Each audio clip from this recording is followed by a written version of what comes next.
All right, so we're going to go ahead and get started. My name is Brian. I'm with NewView Trust Company. We have a great guest speaker today named Rachel Jensen. She'll be talking about a world of options and using your self-directed IRAs to own property in the tropics.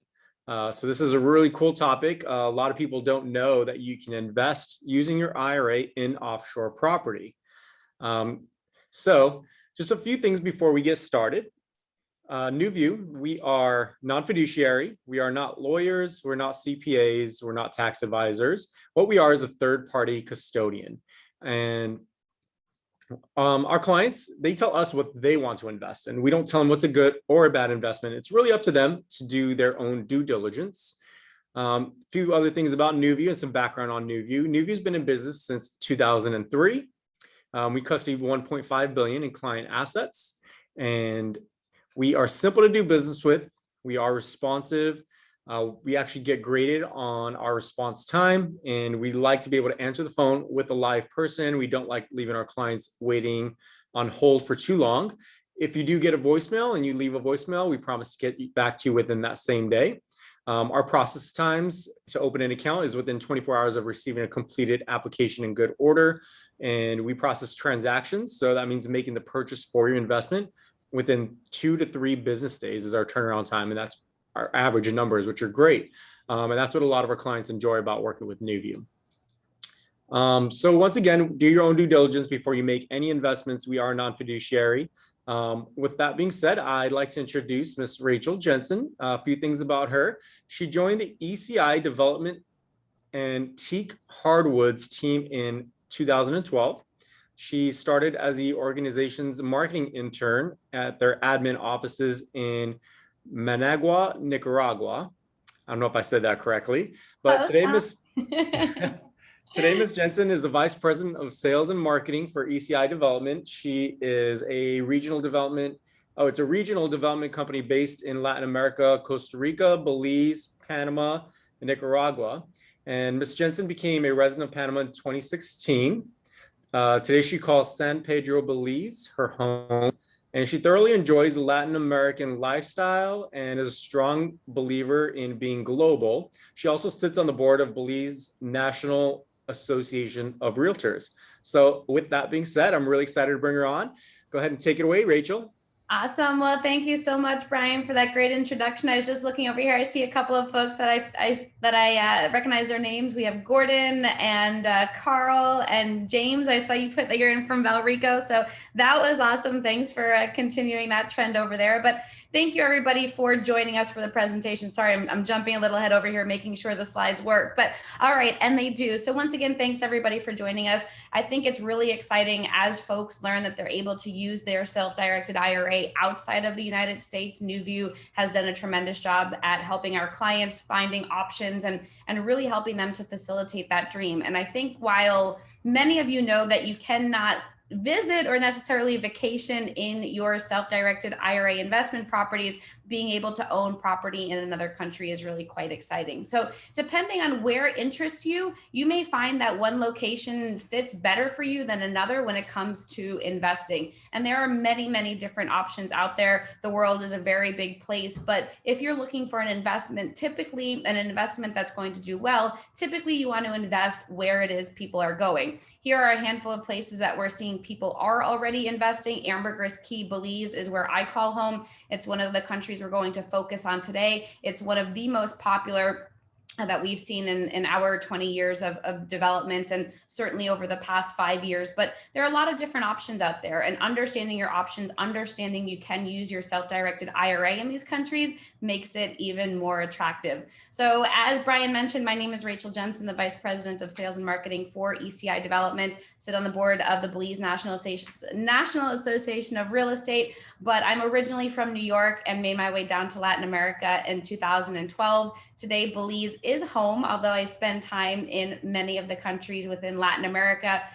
San Pedro, Belize is specifically where I'm located. It's an island off the coast of Belize mainland, and it's just amazing here. It's a Caribbean island. It's a charming, colorful location. The people are awesome. English is the official language, and over the years, it really has become home. Now, we represent ECI Development. ECI Development is a regional real estate developer. We're based throughout Latin America. Our business model is to provide our clients with geographic choice, give them the location that they're looking for. I understand not everybody wants to be on a Caribbean island off the coast of Belize mainland. Maybe they're looking for Pacific. Maybe they're looking for tropical highlands or a vineyard sort of climate. And so we're able to offer options in terms of investment property and residential property for people who are looking to have property overseas. So as a company, we've been around for over 24 years in the region. Because we do have diversified options, we're giving people the ability to tell us what they want and then provide them with the solution. And then in addition to that, we do have financing available, and all of our properties are full title ownership. I think that is important, especially as you're looking at it from the investment perspective, knowing that it's yours. Now, on our agenda, we're going to go through why people are buying property overseas, the must-ask due diligence questions, and then the hot spots where people are buying right now. I know we don't have a ton of time, so I'm going to breeze through these pretty quickly. And if you have any questions, feel free to reach out to me. We can have a conversation afterward and go through your options. So we're seeing people are buying property overseas for a handful of reasons. For all of you on the line here, maybe you've been thinking about this from a personal perspective and you're looking to relocate or spend time in another country. If I know your Newview is based in Florida, I don't know where all of you are from. If you're in Florida, you're already getting those tropical climates, but we're seeing a lot of snowbirds coming down, people wanting to enjoy the tropical weather, the different climate. What we're seeing also is there are a ton of investors, really forward-thinking investors who are diversifying themselves, taking all their eggs out. We say, we don't want all of your eggs in one basket. So they're moving it to another country just simply to have diversification. And we're seeing this more and more. And as people are realizing that they don't need to be a millionaire to have property in another country or property by the Caribbean, they're looking for options. They're looking for ways to capitalize on the path of progress. But what's really important to note is that it is not always going to be the same as buying property in your home country. You really do need to do your due diligence. And this is a very humbling, but it's very true in this part of the world, and really just true generally, is we don't know what we don't know. So you want to take a step back, understand the right questions to ask so that you're making a great investment. And we don't compare apples to oranges, we compare apples to apples, but at the end of the day, are all apples the same? And so this is where you come in and making sure that you're asking the right questions, you're doing your due diligence and learning more before it is you decide to make that investment. But there it is again, Toto. I have a feeling we're not in Kansas anymore. Dorothy from the Wizard of Oz when she's in a new location. And that's exactly the same as how you have to think about it. You're coming into a new location, and it's not bad, it's just different. And it's up to you to understand what those differences look like. And down here in Belize, we do tend to see a lot of margarita madness. People come down, they love the island. We drive around in golf carts. It's cute, it's charming. They have one drink too many. They get margarita madness. Next thing they know, they're buying a property that 10 other people have bought before them. It doesn't have title. And it can be pretty scary. It can be a little daunting, but there are the right questions for you to ask. So we're going to go through some of the 15 must-ask questions when looking at property overseas. And I do have we're not going to go through all of them. I do have a full list. And if you would like to get a copy of that, you can just message us at webinar@ecidevelopment.com, webinar@ecidevelopment.com, and we'll get you that full list. But this is a real question that you do need to ask when looking at property outside of North America. Is the home or condominium plumbed for hot water in all the bathrooms? And you may be thinking about this from an investment perspective. If you are buying an investment property with the intention of serving North Americans, whether it's a vacation rental or long-term rental, they have certain expectations about what they're going to have in their rental property. Hot water is probably one of them. But the reality is, in this part of the world, hot water is not standard. Here's a picture taken from, it was a 2 or 3 bedroom beachfront condo in Costa Rica. And if you are looking at that picture on the right-hand side, what you may notice is that is a cold water outlet. And instead of having hot water, it is two pipes that connect to the cold water spring. So when you turn on the hot water faucet, it's going to be cold water. It's never going to be hot. And this was a beautiful condo in Costa Rica. There are a lot of North Americans buying here, but it just wasn't built to North American standards. So making sure that you're asking that question along with all the other questions is going to be really important as you're doing your property due diligence.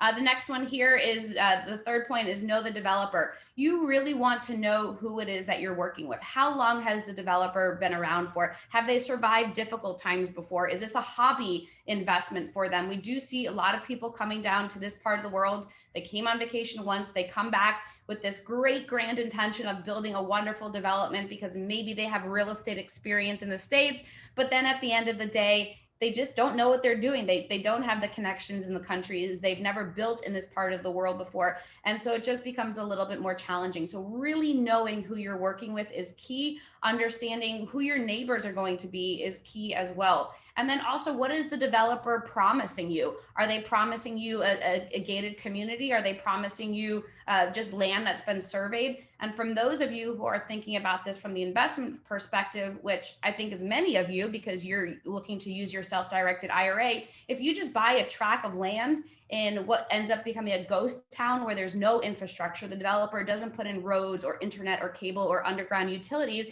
then essentially you're investing in this plot of land that has value, of course, but not really any real value without you having to invest a tremendous amount into it. So this is a real picture from a property in Nicaragua where a developer came in, bought a ton of beautiful beachfront land, ended up just surveying the land into smaller parcels, sold off the land, and then this is what was left. There were no amenities, there were no utilities. And while it's wonderful that you have a beachfront property, you don't really get much more with it. So understanding that. Also understanding that there's not really zoning in this part of the world. So you want to know where you're buying into and what's around it as well. So those are just a couple of the top questions to ask when looking at property overseas. As I mentioned, I have that full resource guide for you, webinar at ecidevelopment.com. I'm happy to email that over. You'll see a slide at the end of the presentation as well with that email address for you to request it. But what I wanted to really jump into today and educate you about is the hot spots where people are buying investment property right now. Now, there are many parts of the world people are looking. We do tend to find a lot of North Americans tend to go south. They come down to Central America because it's easy enough to get to, especially Belize. English is the official language here, but you're not changing time zones as if you're going to Europe or Asia. But we're finding a lot more North Americans are just making the trip down south because of the convenience of it.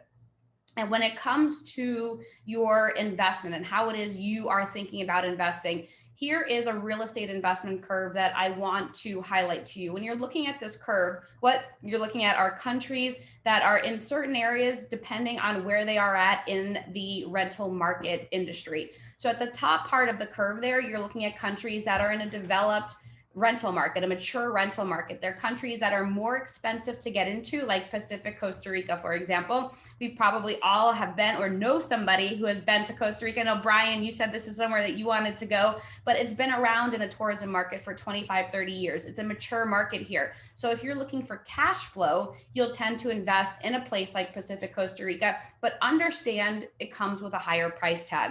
Now, if you're an investor who likes to land bank, maybe you buy property now while it's inexpensive, you hold on to it for 10, 15, 20 years, flip it, make a profit from it. You want to be looking at countries that are at the bottom part of the curve there. So think Nicaragua, Caribbean, Costa Rica. This is a part of Central America that you just typically don't hear too many people going to on their honeymoon or on vacations because it has not yet built that rental tourism market. So when you're coming into countries like Nicaragua or Caribbean, Costa Rica, you do tend to find that prices are less expensive. You may not necessarily have that rental income coming in like you would from Pacific, Costa Rica, but do know that it is still easy enough to get into and affordable. But depending on what your investment goals are, you're going to find that one country may be better suited for you than another. So the top part of the curve are countries that are mature in the mature rental market. They're producing cash flow. Bottom part of the curve are countries where you'll tend to find more appreciation. So better for land banking. Now, you may also realize on this curve, Costa Rica is thin sliced. There are 3 different areas of Costa Rica, and they're all at different parts of the real estate investment curve. It's true for all of the countries. All of the countries have their sub layers, and some are better to invest in than others. But as a whole, Belize right now is at the sweet spot of the curve. It's an incredible place for rental income. It's also an incredible place for appreciation. And I would say that really over the last 10 years, Belize has started to emerge more as a general destination, as somewhere that the mainstream tourist was going. For a long time, Belize really was a place for divers and fishermen. We're located on Ambergris Key. On Ambergris Key, we parallel the reef. I can look out the window and see it. It's a quarter-mile out, so it's easy to get to. We get the divers, the fishermen, the snorkelers, the water bugs. People have been coming here for years, but it's really been over the last 10 years that this country has started to blossom as a mainstream tourism destination. And the reason for that is because Belize started putting more money into the marketing of their tourism location. And it's a small country, about the size of Massachusetts, about 380,000 people who live here. So you can see why many people would look right past the country. They go to Mexico, they go to Costa Rica, but they really didn't know about Belize until fairly recently. And we're seeing that Belize really is like a Key West 20 years ago. And also, think about it, if you were able to invest in Cancun, or maybe you did, but invest in Cancun or Key West 20, 25 years ago, and you see where it's at today, would you have made that investment? And I think many of us are sitting there shaking our heads and saying, yes, or nodding our heads saying, yes, we would have. And Belize is at that point now where you're not yet at that point that the country has plateaued. There's still opportunity for appreciation and still opportunity for cash flow. There are a lot of reasons why people are investing in Belize. Some of the big ones are here on the screen, but the super easy access from North America, from Miami, it's about 2 hours. From Houston, it's about 2 hours and 15 minutes. From Atlanta, about 2.5 hours. There are direct flights now from Newark and Charlotte, Chicago, LAX. There are also a couple of direct flights from Canada and Mexico and Honduras and El Salvador. Panama had direct flights. So it's becoming a lot more accessible. And because of the ease of getting back into North America, more North Americans are coming down and investing, spending time down here, vacationing. In addition, the second reason is really quite incredible, is that English is the official language. Now, because of the location of Belize, of it being within Central America, a lot of people assume that it's a Spanish-speaking country. And I understand that completely. We're nestled between Guatemala and Mexico. So yes, there is still Spanish spoken, there's Creole spoken, but English is the official language. It's also a common law country, which means, unless you're from Louisiana, which means it makes it a lot more comfortable for us to do business because we understand the laws, we can read the agreements, we know what's going on.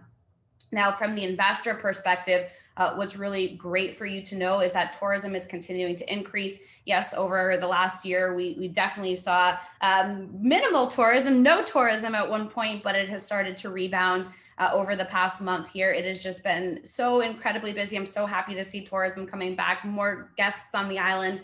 And I do expect that to really increase again, and over the next year or two for it to be at the same point that it was a couple of years ago. I don't think I have this written in the slides, so just make a note of this, is that in Belize, there's no capital gains tax and rental income tax is only 1.75%. So it's a very attractive place for investors. Right place at the right time. Here are some pictures. Here's the island now. This is where we're at Ambergris Key. This island that I'm on produces 70% of the tourism revenue for the entire country. 70% of the tourism revenue for the entire country comes from this island, Ambergris Key. And you can see it here. So here's a quick overview of Belize on the top right, you see, and then there's that little sliver right there on the right-hand side of that map.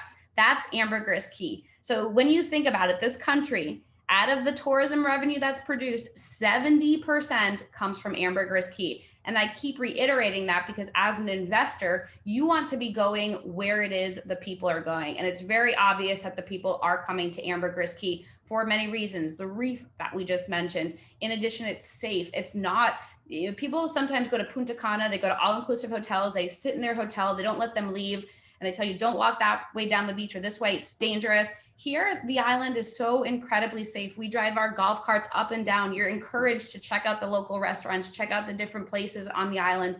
And it's a very, very friendly place for tourism.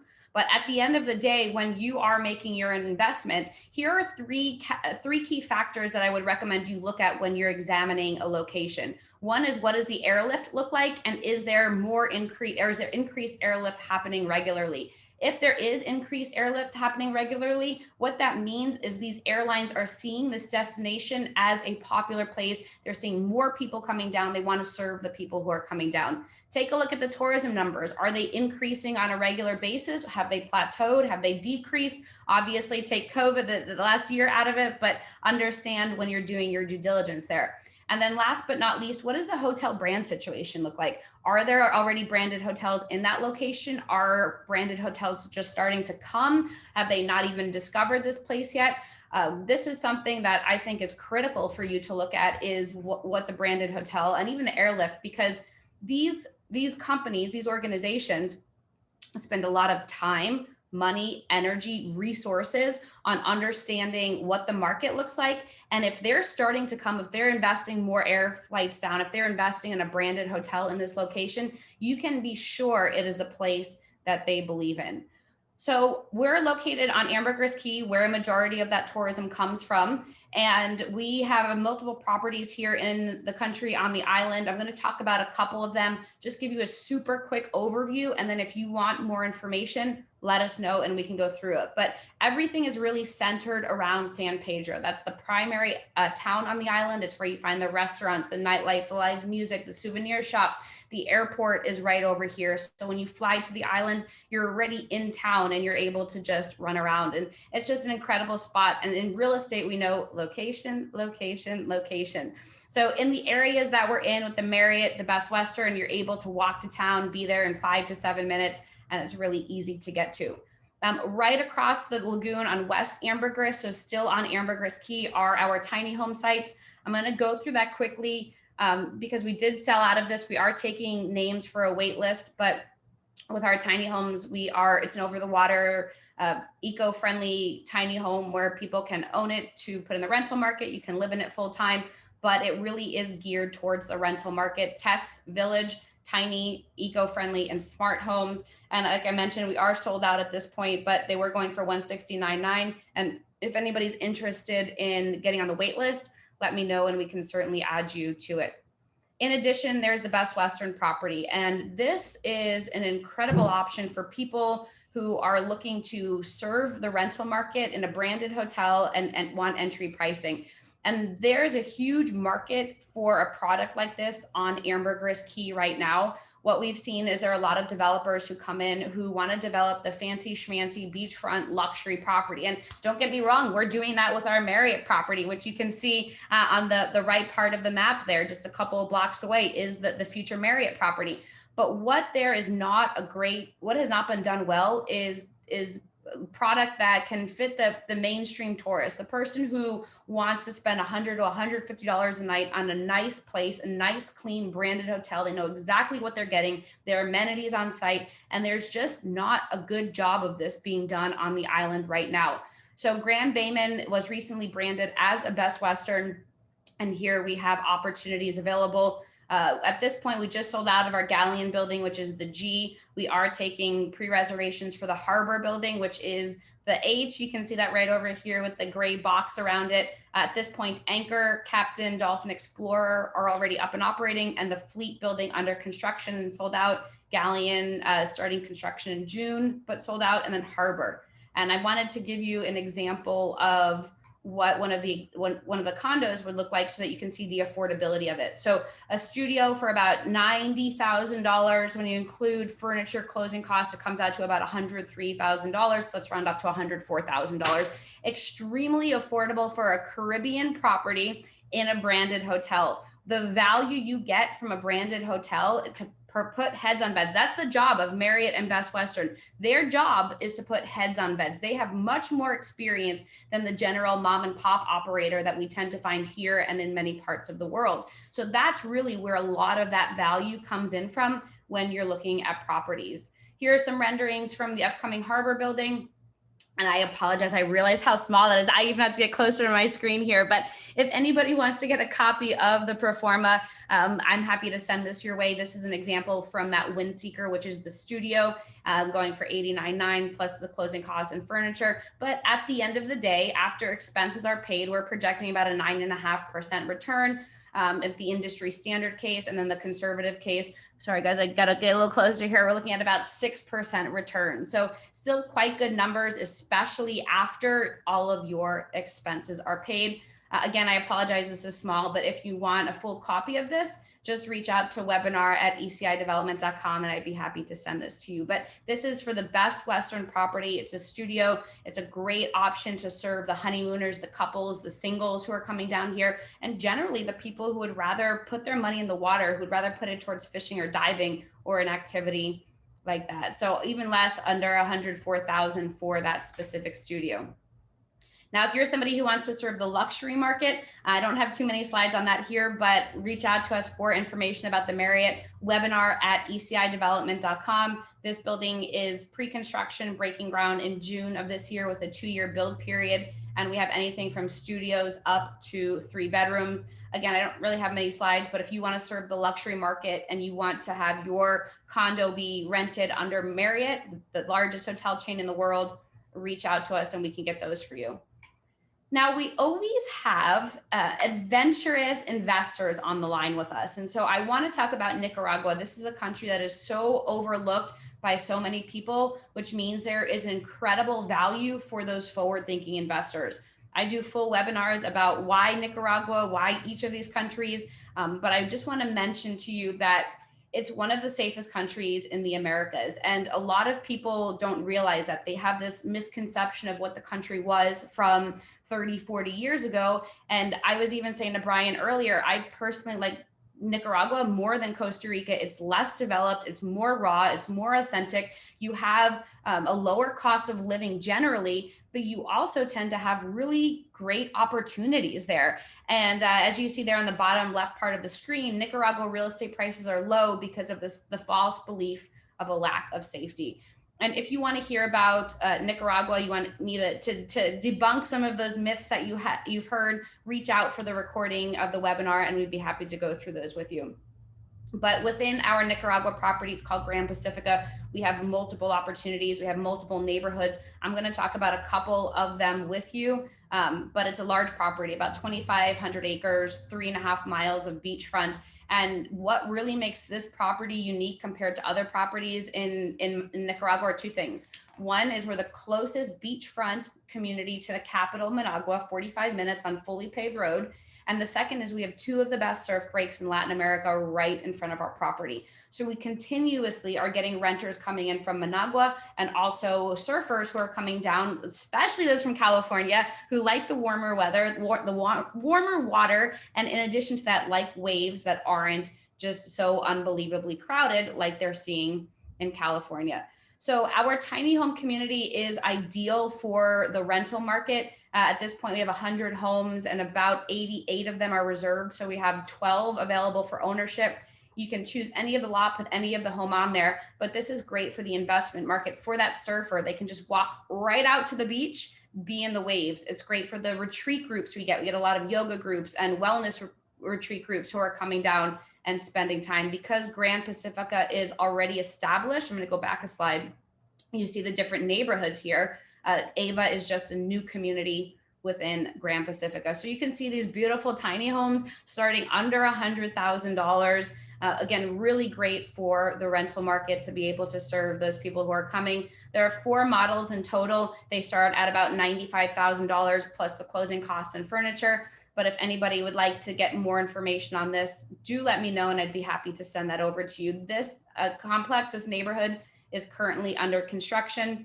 And here's an example of a pro forma. Again, happy to send it to you. I know it's small, but we do expect our tiny homes in Nicaragua to rent really quite well. We already know what the rental market is like because we have other properties there that we've rented out. But this is an example from the Halcón model, which I'll just scroll back a couple of slides. Here's the Halcón model. Oops, sorry, one more. On the right-hand side, about 333 square feet of interior space. And it has a loft in it, so it feels a little bit larger. But let me know if you'd like a copy of the pro forma. Happy to send that over to you, and we can go through the numbers a little bit more specifically. I'd love to invite you to join us in Nicaragua if you're interested in learning more about it. Again, this is a country that is just so incredibly overlooked, which means there's a ton of potential for you as an investor to get in and get in quite affordably. I mean, the homes that we just showed you, The tiny homes are located about 100 yards from the beach. So they're really, really close. And you just walk right out, 5 minutes, you're at the water. And I really don't know many other places in the world in a developed sort of community like this, like Grand Pacifica, where you're able to get that, have some of the best surf breaks, easy access to the capital. So if you want more details there, reach out. May 13th to the 17th is our next tour. We do plan tours pretty regularly. So so let me know if you'd like a schedule of all the tours. And in addition, so this is that slide I was talking about before. It's that Global Property Resource Kit. And the Global Property Resource Kit has the 15 must-ask questions that you need to ask when looking at property overseas, whether you're looking at it from an investment perspective or a lifestyle perspective. You do need to make sure you're asking those. Just reach out to us, webinar@ecidevelopment.com, webinar@ecidevelopment.com, and we'll email you a complimentary copy of that. I think it's just one of the best resource guides I've seen, at least when looking at property in another country, especially because it is a foreign place and you want to make sure you're doing it properly. So I know that was about 25 minutes. I know I talk quickly. I know I have a lot of information in there. And so this is really just an introductory presentation to help you understand that there are incredible options in another country that can do really well for your retirement funds. And then of course we can talk about the details offline, just depending on what your specific situation is. All right, and I see Brian has come back. I think you're muted there, Brian. Yep, I was muted.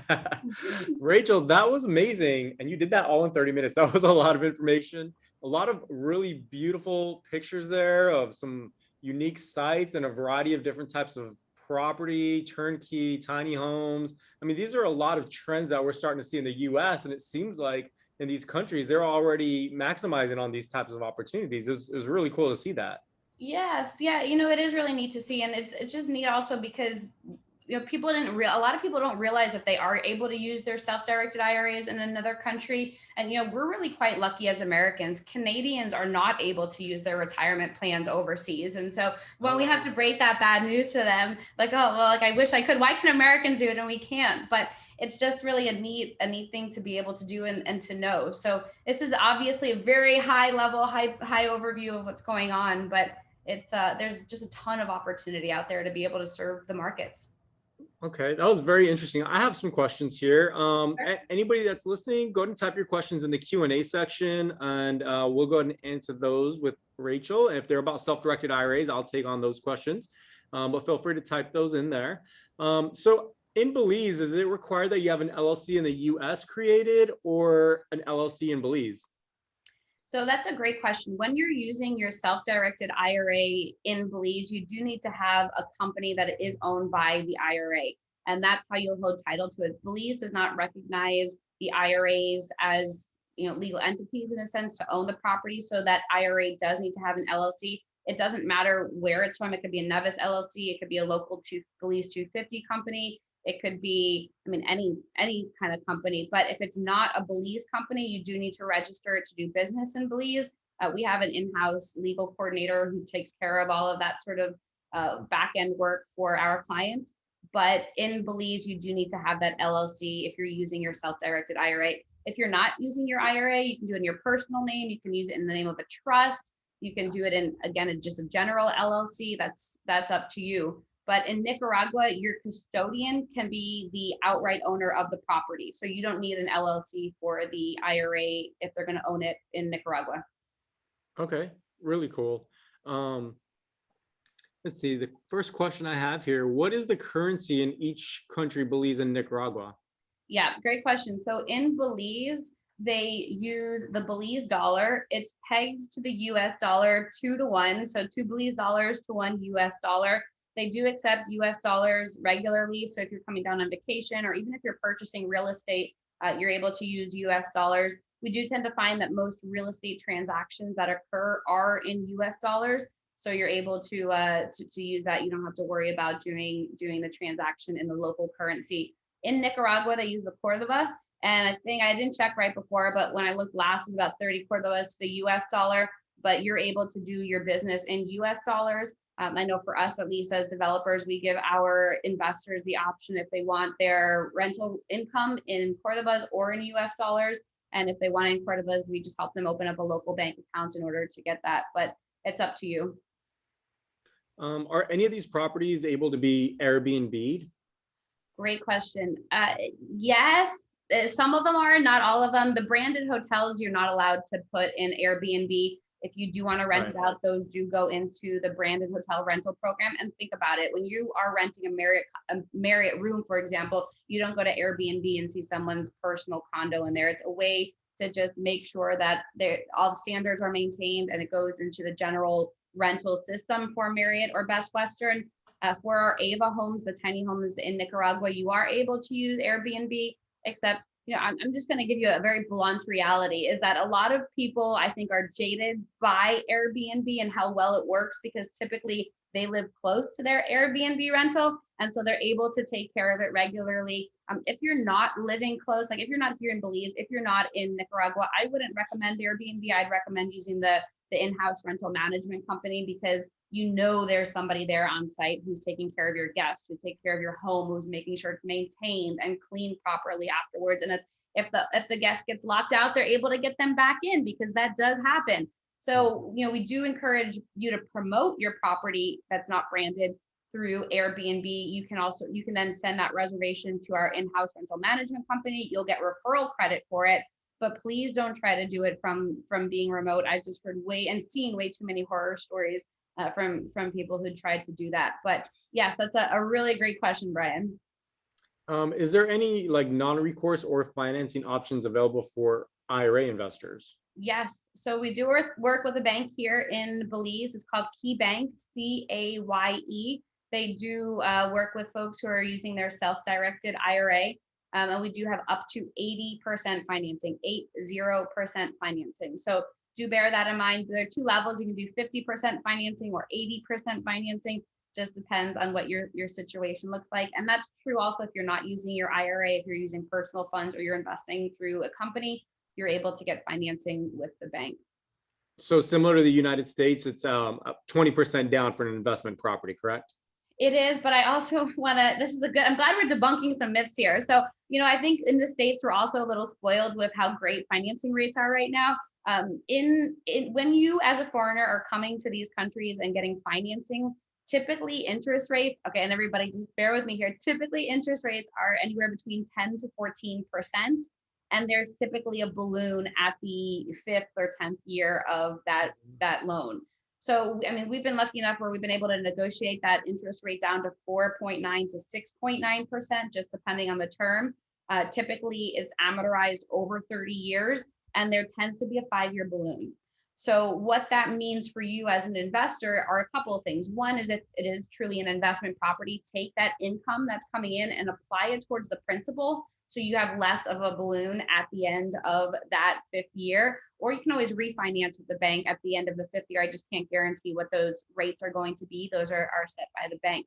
And just a couple of other alternatives for those of you who aren't using your IRA.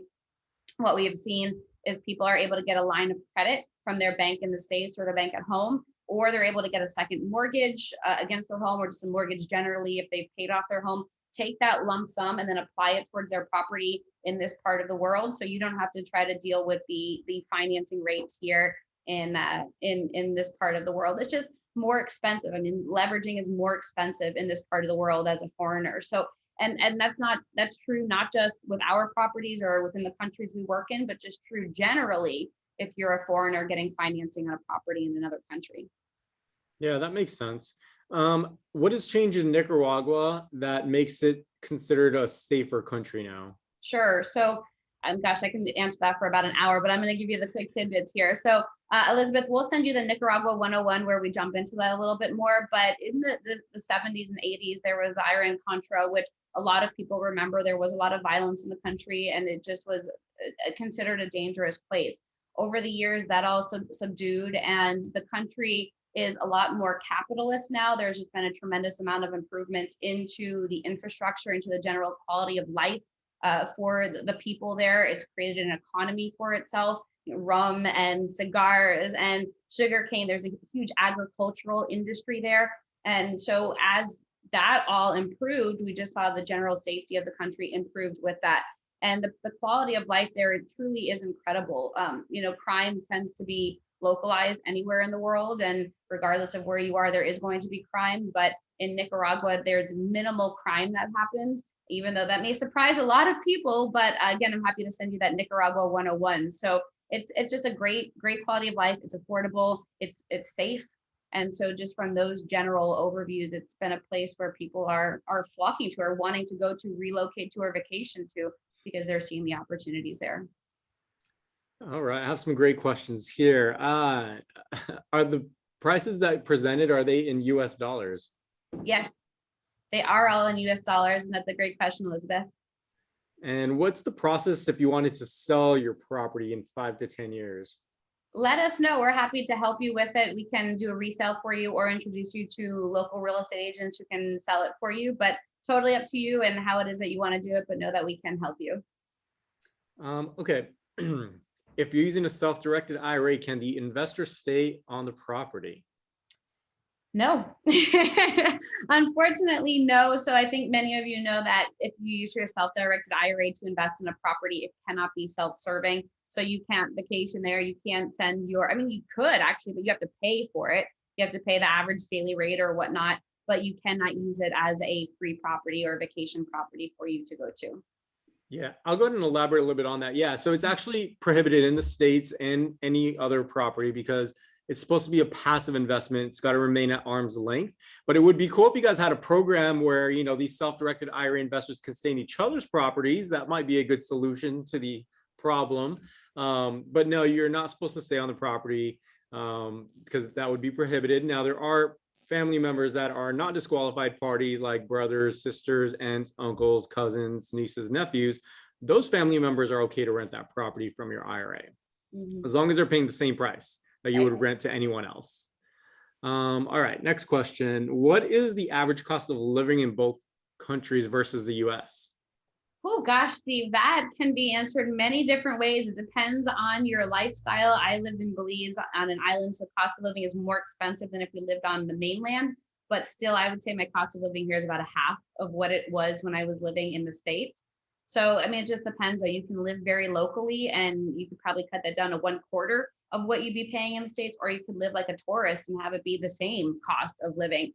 And it depends on where in the States you are. I grew up outside of Manhattan, and it was just expensive. It's an expensive place to live. But if you're coming from Iowa, farm town Iowa, it may be less for you. I don't know. It just depends on how it is that you decide to live. But I can give you some examples. So I do have health insurance. I tend to pay for things out of pocket though when it comes to health because it's just so affordable. A general like teeth cleaning when you go to the dentist, x-rays, all of that is about $35 US. In the States without insurance, was it $200, $250 without insurance? That's just one example. Medical care is a lot more, healthcare is a lot less expensive in this part of the world. You have great hospitals and great care, but we just don't have the crazy medical prices in the States. You're able to actually get prescriptions affordably here. It's just a totally different mindset. A beach massage, if you're going to the beach on a 60-minute massage, it's about $35, $40 US. In Belize. In Nicaragua, it's like $15.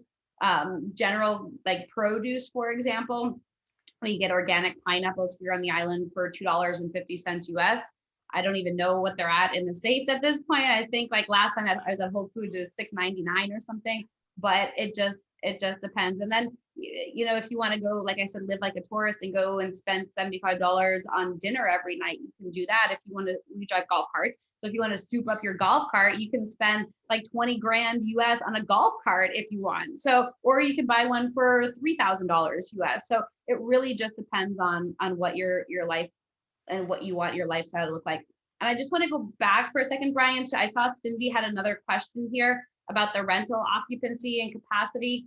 Cindy, just feel free to send us an email there, webinar@ecidevelopment.com, and let us know which property was of interest to you or what your ultimate goals are, and we can certainly send you the pro formas for the projects. What are the average fees for the Marriott to manage the property? It's about a 50-50 split. And I don't like to talk about it in senses of percentages because with Marriott, one of their big advantages is the fact that it's the #1 hotel chain in the world, like the entire world. So they're bringing more people, they're putting heads on beds. And so while their management fees may be a little bit more expensive, they're producing a lot more occupancy than people who the mom and pop type. So the mom and pop could be telling you it's an 80-20 split, 80% to you, 20% to the management company, but they're only getting 10% occupancy, where Marriott's getting 75% occupancy and has a 50-50 split. So just bear that in mind too when you're considering the numbers and considering the splits, because it's not always, like we were saying before, apples to apples. All right. That was a great answer. So let's see, this next question, are 1031 exchanges allowed in Belize? Yeah, really great question. So they are allowed if you are doing a 1031 exchange with a like kind property. So it has to be an international rental property. So let's say you have a property in Guanacaste that you want to do a 1031 for, you're able to do that for a property here in Belize. But let's say you have a property in Florida that you want a 1031, you're not able to do that because it's domestic. So it just depends. If you already have something international, then yes, you can do that. But if you don't, then unfortunately, no. Can you do the same type of real estate investing offshore using a solo 401k? I believe so, but I would recommend, that's for you, Brian, more than me. So yeah, of course, you can use a solo 401k. Same rules apply, just like, the same prohibited transactions rules apply. You're still using a retirement plan, a retirement vehicle. So it's going to be tax deferred or tax free, depending how you made your contributions to the plan, and what part of the pre-tax or post-tax money you're using. That's the only difference really, but definitely you can use a solo 401k. We can talk more in depth about the solo 401k. Just feel free to reach out to myself. I'll go ahead and put my contact information on the next screen, so if you want to take that down. Okay, so this is another question here. Does ECI have any plans to develop in the Placencia area? We've considered it. So right now we have 4 properties here on Ambergris Key. We are looking at property up north of the island as well. And then on the west side of the island, we have looked at property on mainland, more so in the jungle area, the Cayo district, and Corozal area. I would say at this point, we are not exploring Placencia, but I do have to say our company, our co-founders are very active. They always like finding new projects and doing new things. So it is possible at some point, but at this point, we have other areas of focus. All right. Yes, this recording will be distributed to everyone that registered. So if you didn't make the whole presentation, we'll send it out to you. Why are the immigrants leaving Nicaragua to come to the United States? Yeah, I could even turn that question around and say, why are the US aliens going to Nicaragua and Belize? I mean, everybody has their own reasons for leaving their home country. It's actually quite surprising because last year we found that 25% of our buyers at our Grand Pacifica property were Nicaraguans who had left Nicaragua during the Sandinista time, during the revolution, and they're coming back to Nicaragua now, whether to relocate or for investment properties. They're seeing that the country has incredible potential. It is beautiful. It's safe for them to invest. They're parking their money in land in Nicaragua, whether they're land banking or developing. So I guess the question could be flipped back on that. It just, everybody's leaving for different reasons, but we're seeing in Nicaragua, a lot of people are also returning. Yeah, that's definitely true. I mean, everyone has their own reasons for leaving and staying. And obviously it's a thriving population now. It had its ups and downs. Every country does. I mean, the United States just went through a recession. I think the whole world just did. And a lot of people are rethinking what they want to do, where they want to retire, and bigger picture. So I think it comes down to, what do you want to do? What's important to you? Some people stay in the States because of family, and maybe some people move back to Nicaragua to be closer to family. So there's so many different reasons. That's a tough question to really answer. It is. And, it's been interesting too, Brian, over the course of the past year. I'm not going to talk politics. I don't think that gets anybody excited. It might get people excited, but not worth talking about. We've just seen over the past year more interest from US citizens wanting to buy property internationally. And this past year was our busiest year in sales in 25 years. And even if people weren't able to come down and visit the countries or the locations, what they realized is they wanted a plan B. They wanted a place that they could spend time in. And you know, everybody has their own reasons for doing what they're doing. And I can't emphasize that anymore, but we're just also seeing this exodus in a sense from the US. And so it's not just happening in these developing countries, it's also happening within our own country. And so it's just something to bear in mind, and always good to hear a different perspective. Yeah, for sure. Okay, this will be the last question. If we didn't get to your questions, feel free to reach out to Rachel directly. Or if it's anything having to do with self-directed IRAs, you can reach out to myself. So the last question is, when would building be complete on the Gardens unit at the 104K price, and how soon would it be rentable? Sure. So breaking ground on that next building, the Harbor building, in June of this year, and it is about a 10 to 12 month build period. So it'll be June of 2020 when the building is up operating. I think personally it's a great time. It gives the tourism market about a year to rebound, but it would be about a year and a few months at this point. Okay, that's not bad at all. It's a pretty quick turnaround time. Well, I definitely want to plan a trip out to Belize, and while I'm down there, I'll probably hit all the countries: Nicaragua, Costa Rica, and then maybe we can do lunch at some point, Rachel. But that would be awesome. It's in the agenda, and I love that you guys, have those little mini vacations where people can actually come visit and see the properties. I think that's really cool as well. So everyone, thank you so much for attending. If you want to download our self-directed IRA e-guide, you can text capital SDIRA to 484848. Please include your first and your last name, and you can get our free e-guide that way. You can reach out to myself. My direct phone number is 407-519-9172. My direct email address is bmartinez@newviewira.com. I hope to hear from you. Rachel, thank you so much again. This was a great presentation. We're going to distribute it to all the people that registered. I know things happen, not everyone could make it, but we had a great amount of attendees and a lot of great questions. And I'll probably be reaching out myself to talk to you about some of the properties out there. Awesome. Well, thank you, Brian. I look forward to it. Thank you, everybody, for joining us. We look forward to seeing you here in Central America at some point when it makes sense for you. Bye-bye. Bye.